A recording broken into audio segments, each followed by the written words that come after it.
Now, from Nebraska's trusted news source, this is Channel 8 News at 5:30. Severe weather pounding Nebraska day after day with storms firing up again tonight.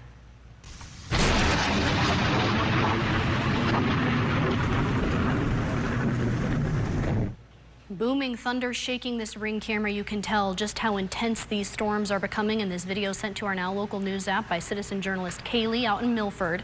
And with the sun rising this morning, the aftermath is clear. These pictures from the Fairmont area, pivots blown over, grain silos destroyed, the weather leaving behind a path of destruction with another round threatening Nebraska yet again right now.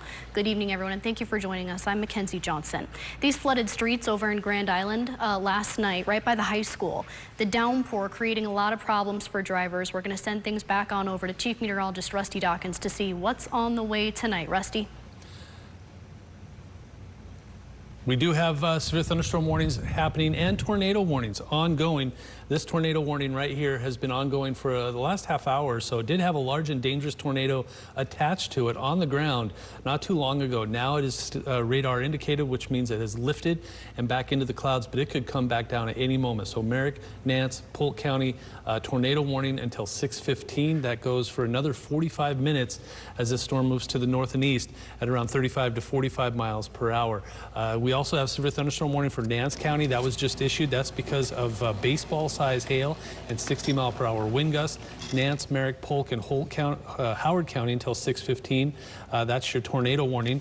And then we have Clay, Knuckles, and Webster County until 5:45 for ping-pong ball-size hail and 60-mile-per-hour wind gusts. I just got a report just 4 miles north of St. Liberty, that's in Howard County. Damage to structures has been reported. So we do have some damage that has now happened because of these tornadoes. And this is what it looks like, the rotation between St. Paul, Loop, and Central City. It's not as organized as it was earlier, which is some good news. So a tornado watch is in place until 11 p.m. For now, the tornado warning does have, it's just radar indicated, so no tornado that I can see right now is on the ground. But we are keeping a close eye on this. If anything happens or changes, we'll let you know. So I'll send it back to you guys for now. All right, thank you so much for keeping us updated, Rusty. Now, Buffalo County and the city of Kearney getting some of the worst of last night's storms. The sheriff says they're dealing with downed tree limbs, debris, and power outages. Take a look here at some of the damage the sheriff is talking about. The police department saying 16 high-voltage power lines were brought down near the fairgrounds. And with tonight's storms, authorities saying these scenes are dangerous and to stay away as officials are trying to clean it all up. Now, they're not the only ones with power problems. I'm here with Emma Norwood now. She was down in Fairbury for us this afternoon. Emma, this map behind us here showing just a little piece of what the people there are dealing with today. You want to explain what we're seeing here? Yeah, absolutely, Mackenzie. That's exactly right. The Fairbury community woke up in the dark today, which is never fun for anybody. Now, this is the big area here that's without power still as we speak. It's impacting so many people in town, but neighbors are banding together to help each other before the next round hits tonight. Now, the damage was hard to miss with piles of branches and debris lining the streets in the aftermath. The community working to pick up the pieces today. The Beatrice Humane Society was in town planning to do an event when they were suddenly forced to stay overnight at the Jefferson County Fairgrounds after a power line trapped them indoors. Those winds came through and it changed everything. Our power went out. We had a little bit of emergency lighting, but man, it was not on the plan. We couldn't have driven anywhere. Our vehicles are actually all under a down power line right now. I still can't get to my vehicle. Now, she also tells me that several people in town are going around the area to make sure everyone is okay, and some are even giving out meals to those who need them. Coming up tonight at 10, we'll hear from her again, and she explains how important it was, you know, having those people step up for them. Exactly, and I'm sure it's really not easy to take care of all those animals when the power goes out also. Definitely not. She said they had 175 cats that they had trapped yesterday, and they were just trying to keep them safe during the storm. Of course. All right, thank you so much, Emma. Now we'll take a look at this power outage again tonight to see if any progress has been made. Now over in Chase County, the 911 lines are out. The sheriff's office posting that all emergency calls are now being routed to another county while they work to fix the problem there. And some significant changes to the schedule for state soccer and baseball. The NSAA is moving the soccer championship games to Tuesday for girls and Wednesday for the boys. State baseball will be on a rolling schedule tomorrow with the games starting at 9 a.m. We'll let you know if there are any more changes.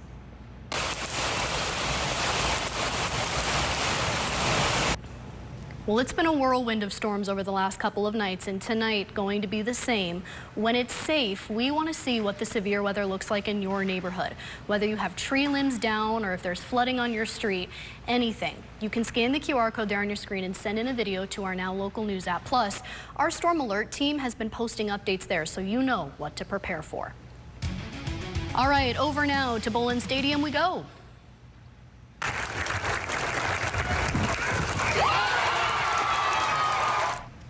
What a moment. The Huskers are on a tear in this tournament. The fans are feeling the energy as Jordy Fromm secures the victory with a strikeout. Nebraska leaving it all out on the field, shutting out GCU for the second game in a row, and the women will now host their first Super Regional in program history. Sports anchor Jake Holman is live out in Bolin Stadium for us tonight. Jake, a great start to the tournament for this team. A great start indeed, Mackenzie. One thing about the postseason in any sport is that it's always going to be a tough battle, and championship teams just find a way to win. And Nebraska certainly looked that part this afternoon. The Huskers taking on Grand Canyon for the second day in a row. And just as you thought, yesterday was close, today was even closer. Nebraska one win away from hosting a super regional here in Lincoln. Alexis Jensen got the start, and while it was another low-scoring affair, Nebraska got on the board much earlier today. Bottom of the first, Hannah Camdenson, the sole shot to right, count it. That had Bolin Stadium amped up, but that was the only run scored again this afternoon. The Huskers combined to hold Grand Canyon with just one hit. Another stellar defensive performance, shutting out the Lopes 1-0. And head coach Rhonda Ravel had said post-game it feels good to be on the right side of one-score games, especially at this time of year. I'm viewing it as a really big victory to win the one-run ball games, because honestly, the first day of fall ball in whatever, the end of August, that's what we were talking about, how to get on the right side of the one-run ball game. So I don't care, it could be 12-11, but I'll take 1-0 too, because that's pretty clean. Now again, as we already mentioned, Nebraska now officially will host their very first Super Regional in program history. This season, historic season, just keeps on building. Now, who they'll play in the Super Regionals right now, Oklahoma State has a lead on Stanford. That game isn't quite wrapped up yet, but if the score holds, it will be the Cowgirls and the Cornhuskers facing off once again, but this time it'll be here in Lincoln. Of course, for now, we'll talk more on sports. I'll send it back over to you. Some exciting stuff. Thank you so much, Jake. When we return, time ticks down. President Trump's new warning to Iran. Why he says time is of the essence when it comes to peace talks. We'll be right back.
saying time is of the essence to strike a deal on the war in Iran. Trump posting on Truth Social today after tense back and forth negotiations with Iran.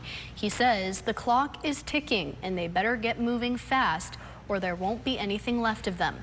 This push for peace talks comes as neither side is budging when it comes to proposals to end the war and the ceasefire becoming more fragile by the day. All the while, Americans are dealing with the far-reaching fuel repercussions. Gas prices creep higher by the day as there's no deal in sight to end the war. Jen Sullivan has the details on how it's straining summer travel.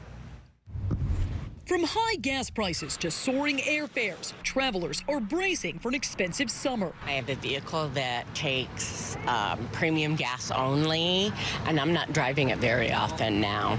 As of Sunday, the national average for a gallon of regular gas was $4.51, according to AAA. Before the war with Iran, the average was $2.98. That's more than a 50% increase in less than 3 months. And drivers hitting the road on Memorial Day weekend should expect prices to remain high. We're paying well over what we were this time last year. AAA spokesperson Aixa Diaz says the pain at the pump isn't stopping people from traveling, though. AAA estimates a record 45 million people will travel 50 miles or more between this upcoming Thursday through Memorial Day on the 25th. And experts warn high prices will likely continue until the war with Iran is over. Once we see a little bit more clarity in the timing and the scope of any agreement, oil prices would likely start going down noticeably. Iran's hold on traffic through the Strait of Hormuz is keeping supplies lower than normal. Normally, 20% of the world's oil supply travels through this key waterway, and a deal to end the war appears far off between the U.S. and Iran. When asked about the negotiations recently, President Donald Trump said this. They have fully agreed no nuclear, and if they have any nuclear of any form, I don't read the rest of them. Many experts say if the strait remains closed through the start of the summer, gas prices could be even higher by July 4th. I'm Jen Sullivan reporting. Lots of severe weather happening out there this afternoon. This will continue into the evening hours. This tornado watch in place until 11 p.m. Details when we come back.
With Chief Meteorologist Rusty Dawkins.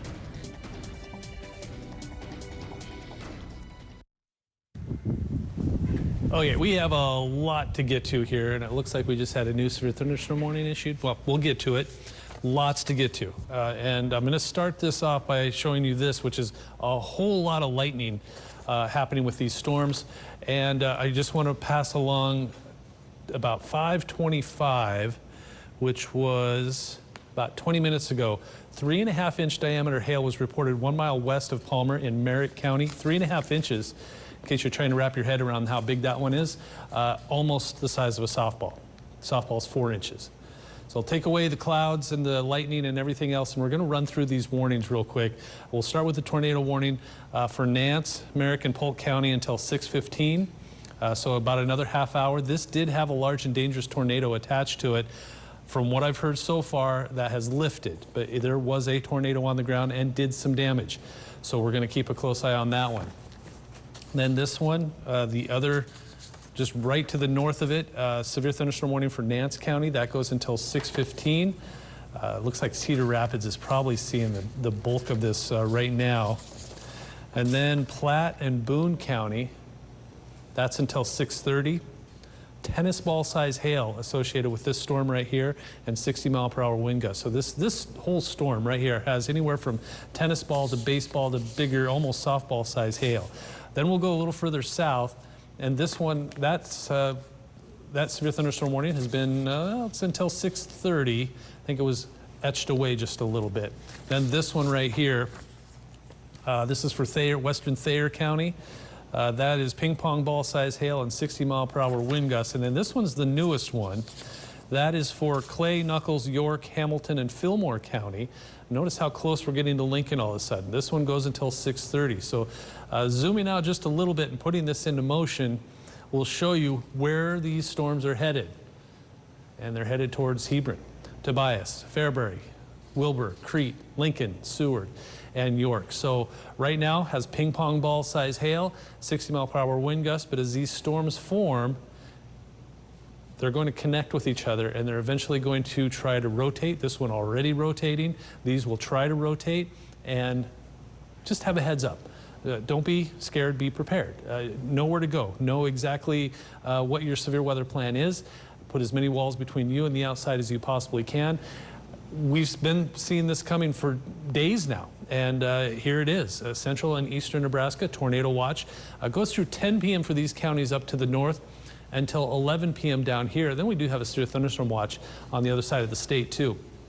But tornado watch for central and eastern Nebraska. Here's your stormcast over the next several hours. Storms have already formed, and you can see this kind of follows it halfway. Okay, a line of storms there expands from Sioux City all the way down to west of Lincoln, moves into our area likely in the next hour or two. It is 5:47, so close to 7 or 8 o'clock, really starting to roll through, lingers until about 9 or 10 o'clock, and then pushes off to the east and northeast, and as it does, it takes the storm chance with it. So what are we talking about? The tornado threat is certainly there from Beatrice north. This entire area, medium-high risk, that's a high risk. Large hail, mainly for this area right here. This over here is for that storm chance that's coming out of Colorado. That's on the other side. Damaging wind, extreme, very high to almost extreme to the north, and we're on that high risk side for 70, 80-mile-per-hour wind gusts. And then wouldn't you know it, on Monday, tomorrow, we have a moderate risk for severe weather in southeastern Nebraska. Most of us in that enhanced, slight, and marginal risk, but we'll worry about that as we get closer. But look at that. We're right on the edge of that moderate risk. That's where you don't want to be. The only good news out of this is we may see some decent rainfall out of it. We saw some decent rainfall last night as well, 2 to 3 to 4 inches of rain. Tonight, temperatures dropping into the 40s and 50s. Highs tomorrow, you go from 49 in Kearney to near 80 in southeast Nebraska. Obviously, that cold front is going to do some damage tomorrow afternoon. So storms likely, especially the second half of the day, then 60s all the way through Thursday. More storm chances by the end of the week and into into the Memorial weekend. But there's a lot of severe weather ongoing. I will go and gather some more information and let you know if anything else pops up. Until then, Mackenzie, back over to you. Thank you so much, Rusty. Coming up in our sports zone, the Cornhuskers are marching on. Nebraska shutting out Grand Canyon today. We'll have a live sports zone when we come back.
Now, from the Channel 8 Sports Zone, sponsored by Greens Furnace and Plumbing, here's Channel 8 News Sports with sports anchor Jake Homan.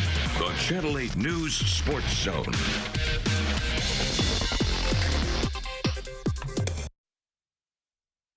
Hey, welcome into your Sports Zone Live here from Ronda Revelle Field. Just over an hour ago, the Nebraska Cornhuskers making history again, marching on to the Super Regionals, and they won't be going very far. Let's show you the highlights. Nebraska taking on Grand Canyon for the second day in a row.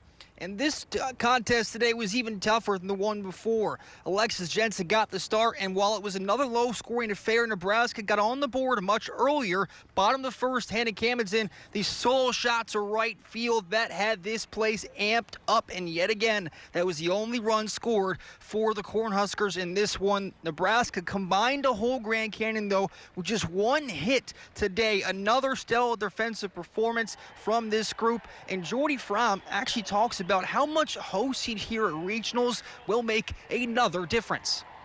To do it at home in Lincoln, that's something we've never done, so everybody's just so excited. It's a blessing to wrap up a high emotion weekend like this and be able to wake up in our own beds tomorrow morning and have a whole week at home and not have to get ready to travel, and all we have to do is prepare. So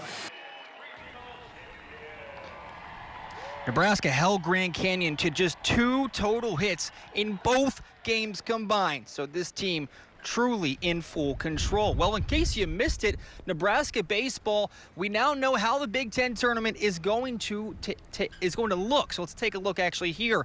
They won't play until Friday, but it's not very clear who that will be yet. Of course, one of those 4 teams you see on the far left side of that bracket, Rutgers, Michigan, Washington, or Ohio State. Those games will begin Tuesday. And again, the Cornhuskers have until Friday. As always, the action will go down at Charles Schwab Field. And before we go, one Nebraska Cornhusker etching her name into history. Track and field star Axelina Johansson set a new record, this one for the books. That's why she's been named our Athlete of the Week. The following segment is sponsored by Menards. Already the Big Ten champion. And it's right there on the line. 6-time Big Ten champ, and now a new record holder. It feels awesome. I've been working really hard to throw this far, and breaking all these records. It's incredible. Nebraska's track and field superstar Axelina Johansson setting the bar on Saturday at the Big Ten Championships. The senior threw a 19.97 meters in the women's shot put, breaking a list of records. A Big Ten record, a Big Ten championship record, number 2 all-time in NCAA history, and a Swedish national record, and of course, a Nebraska program record, which for her means everything. Yeah, last round I just asked the audience for, some energy, get them going, and it just made me so happy, and I got so much adrenaline going, and I threw a bomb. So yeah, super exciting. Johansson broke the record on her 6th and final attempt, and she says, well, she gave it all left. She had. And I was like, okay, I only have one more throw, last throw at this facility in Nebraska uniform. So yeah, I just tried to soak all it in and just enjoy every second of it. And that's going to do it for your Sports Zone Live here from Bowling Stadium. So I'll go ahead and send it back over to you, Mackenzie. All right, thanks, Jake. Let's get our final check of the weather now. Rusty? Yeah, we have a lot to get to, so go right to the graphics. Severe thunderstorm warnings and one tornado warning still until 6:15. As for Merrick, Nance, and Polk County, we also have severe thunderstorm warning for Nance until 6:15, Boone and Platte until 6:30. Most of that all of this, Antelope, Boone, Madison, and Platte, has been warned for hail the size of tennis balls and baseballs. Then down south a little bit further, Knuckles and Thayer until 6:30. Also Clay, Fillmore, Hamilton, and Knuckles until 6:30.